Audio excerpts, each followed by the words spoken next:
बाळा, आमचीच आठवण काढत होतास ना, त्यामुळेच तर आम्ही प्रकट झालो. अरे मायबाप मानतोस ना आम्हाला, मग तुला पैशांची गरज असताना सांगायचं ना. कोणापुढेही हात पसरू नकोस.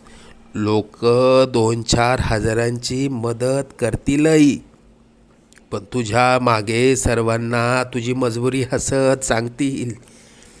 आता तुला कोणापुढे हात पसरण्याची वेळच येणार नाही. तू आजपर्यंत भरपूर दुःख सहन केलंस. लवकरच तुझ्या रडक्या भाग्यात सुखाचे दिवस येतील. तुझ्या मनात असलेली इच्छा पूर्ण होऊन अक्कलकोटला पेढे घेऊन येणं होईल. येशील ना आम्हाला भेटायला अक्कलकोटला?